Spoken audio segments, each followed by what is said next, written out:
Sir तय तो कथा के छोटे लेकर मुंडन नहीं कराना चाहिए, 1 साल बाद कराना चाहिए। 1 साल रुक के कराना है।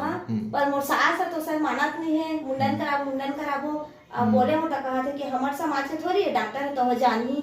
वाह, देख भाई कोनो समाज के रहे लइका है, हमन देखे बात जानते हैं गुरु घासीदास बाबा कहे है कि मनखे मनखे एक समान और हमारे लिए हर लइका एक समान। तो लइका मन के ना बता था तुमन ला, ये मुड़ी तीर नहीं से हल्का से गड्ढा रहते ला के थे एंटीरियर फोंटानेल, ये 18 महीना में क्लोज होते है ना। तब तक का होते लइका मन के का है शरीर के स्किन घलो कमजोर रहते, चमड़ी घलो ठीक से बने नहीं रहे और सिर घलो ब्रेन के इन्फेक्शन हो चांस रहते।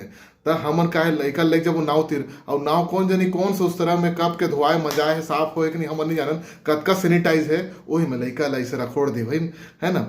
तो करलासी लागते मोला देख के तो, और सोच नान के लेकर नाजुक स्किन में रखोड़ी और इन्फेक्शन हो चांस नहीं रही और वो इन्फेक्शन पहुंच जाते ब्रेन में जला के थे मेनिंजाइटिस, तब लड़का सुस्त पड़ जाते, दूध पियल छोड़ देते, बुखार रहते, ऐसा खतरा हो संभावना रही थे। तेखर से मना करता हूँ भाई कि लड़का के शरीर ला थोड़ा मजबूत होन दो, ओखर स्किन ला थोड़ा मजबूत होन दो, ओखर ब्रेन के थोड़ा विकास होन दो, एक कपाल ला पूरा ऐसे भरान दो, ओखर बादे ओखर मुंडन कराओ। लगभग 1-1.5 साल रुक जाओ, ओखर बाद भले तुम बम्बई जाओ, रतनपुर जाओ या राजी में जाओ, कहूँ चो मुंडन कराओ, मोला कोई आपत्ति नहीं है। लेकिन मुंडन संस्कार ला थोड़ा टाइम दो, 1-1.5 साल बाद कराओ, ठीक है, ताकि लड़का स्वस्थ रहे और कोनो प्रकार की बीमारी हाइपोथर्मिया सेप्सिस ऐसा कोई परेशानी मत आए। ठीक है, धन्यवाद।